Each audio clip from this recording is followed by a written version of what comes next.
नमस्कार दोस्तों, स्वागत है आपका एक और नई वीडियो में। दोस्तों, इस वीडियो में हम ये जानेंगे कि किस तरीके से भारत अफ़गानिस्तान में खुद को एंगेज कर रहा है, वहाँ पर नया दूतावास खोल रहा है और इसके पूरा इम्पैक्ट भारत की रणनीति पर क्या होने वाला है, किस तरीके से वहाँ का जो पूरा क्षेत्रीय संतुलन है, किस तरीके से वहाँ पर इफ़ेक्ट होने वाला है। आप बने रहिए हमारे साथ इस वीडियो में। तो दोस्तों, चलिए शुरू करते हैं।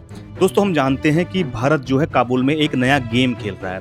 अब सबसे पहले ये बात करते हैं कि भाई ये गेम है क्या? देखिए दोस्तों, हम सभी ये जानते हैं कि भारत ने तालिबान को एक सरकार के रूप में अभी मान्यता बिल्कुल नहीं दी है। लेकिन भारत ने उससे बातचीत करना भी बंद नहीं किया है। यानी कि भारत अभी भी तालिबान के मंत्रियों से बातचीत कर रहा है। और इसी को हम बोल रहे हैं कि भाई बिना मान्यता के संवाद, यानी कि हमने मान्यता नहीं दी है लेकिन हमारी बातचीत अभी प्रॉपर तरीके से तालिबान से हो रही है। और आप सभी जानते हैं कि अभी तालिबान के मंत्री भारत में भी आए थे, लेकिन फिर भी हमने अभी किसी प्रकार की मान्यता तालिबान को नहीं दी है। अब हम ये बात करते हैं कि भाई ये जरूरी क्यों है, क्यों हमें बातचीत करनी पड़ रही है अफगानिस्तान से। तो अगर हम भारत के दोस्तों हित की बात करते हैं तो हम 3 दृष्टिकोण को यहाँ पर लेके चलते हैं। पहला तो सुरक्षा, और दूसरा विकास, और तीसरा क्षेत्रीय प्रभाव। दोस्तों, आगे वीडियो में अभी हम आगे स्लाइड्स में जानेंगे किस तरीके से ये चीज़ें भारत की इम्पैक्ट होने वाली है। दोस्तों, हम ये जानते हैं कि भारत की जो नीति है अभी वो किस तरीके से उसका इम्पैक्ट आ रहा है। अभी हम पहले बात करते हैं कि तालिबान को भारत ने अभी मान्यता नहीं दी है, ये हम सब जानते हैं।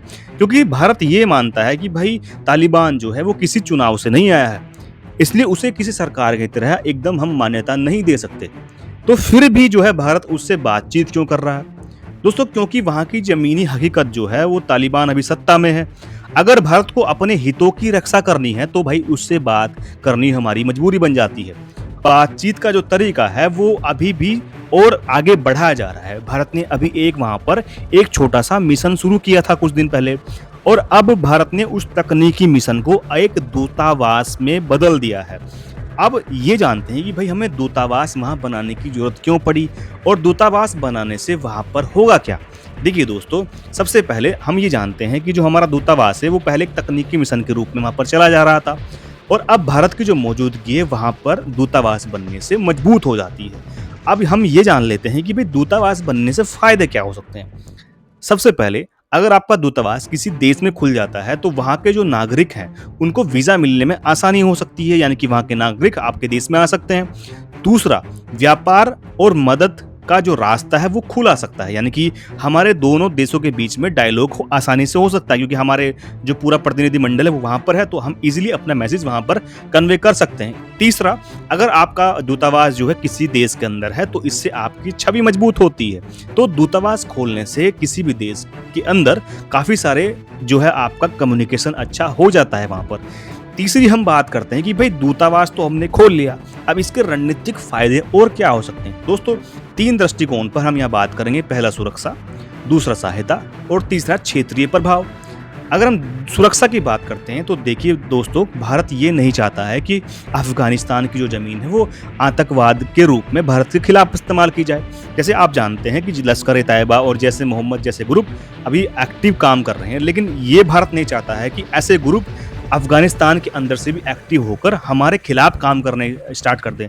तो भारत के लिए तालिबान से अभी बातचीत करना एक तरीके से बहुत ज़रूरी हो जाता है। दूसरा, अगर भारत जो है अफगानिस्तान के लोगों की मदद करता है तो इससे कहीं न कहीं भारत के प्रति जो एक संभावना है, जो सिंपैथी है वो वहाँ पर बनती है।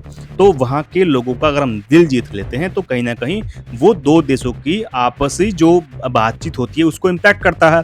इसीलिए भारत जो है वहाँ पर कभी गेहूँ, कभी दवाइयाँ और कभी विकास परियोजना चला कर रखता है। तीसरा, अगर हम क्षेत्रीय दृष्टिकोण से इसे देखते हैं तो अगर भारत मान लीजिए पीछे हट जाता है, अफगानिस्तान में इन्वेस्टमेंट नहीं करता है, वहाँ पर दूतावास नहीं खोलता है, तो इससे होगा क्या कि वहाँ पर चीन और पाकिस्तान जो बहुत क्लोज कंट्रीज़ हैं अफगानिस्तान की, तो उनका इम्पैक्ट, उनका प्रभाव वहाँ पर बढ़ सकता है। तो ये भारत के लिए एक खतरे की घंटी हो सकती है।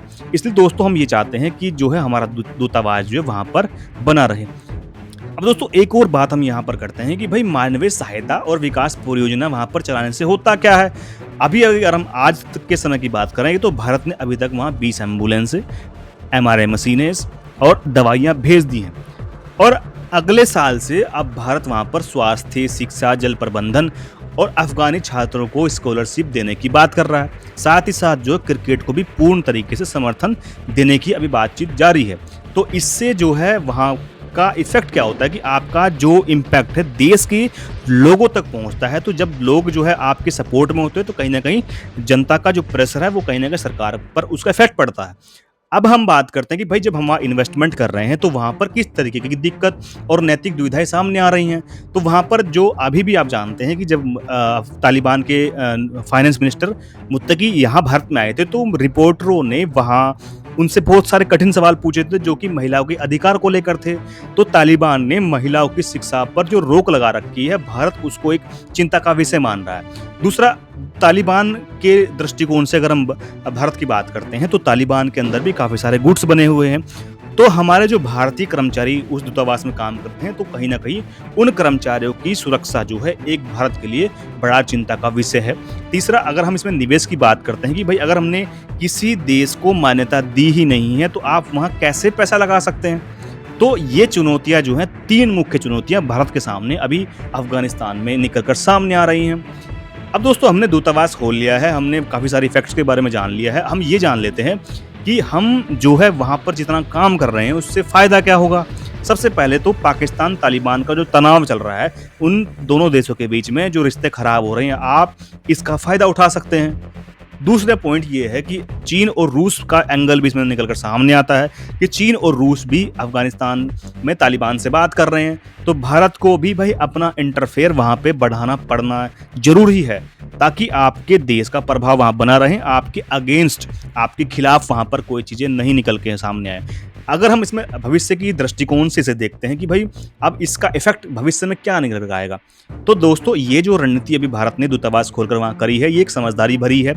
इससे आपके देश की फ्लेक्सिबिलिटी समझ में आती है कि हाँ, आप किसी भी जो सरकार है उससे बातचीत कर सकते हैं। तीसरा, अगर आपका दूतावास वहाँ खुलता है तो कहीं न कहीं जो ज़मीनी हकीकत है उसको आसानी से समझा जा सकता है। अब दोस्तों कुछ लोग ये सवाल पूछते हैं कि भाई अगर ठीक है भारत तालिबान से बात कर रहा है तो क्या भारत तालिबान को मान्यता देगा?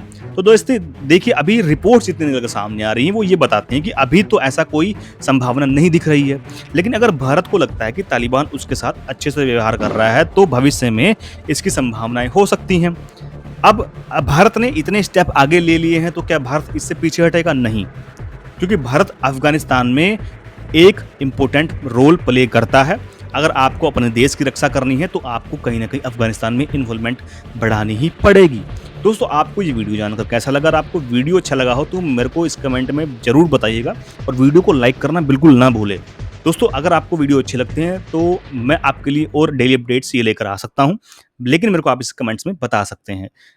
इस वीडियो में फिलहाल इतना ही दोस्तों। इस वीडियो को देखने के लिए आपका बहुत-बहुत धन्यवाद। मैं मिलता हूँ आपको एक और नई वीडियो में, तब तक के लिए जय हिंद, वंदे मातरम।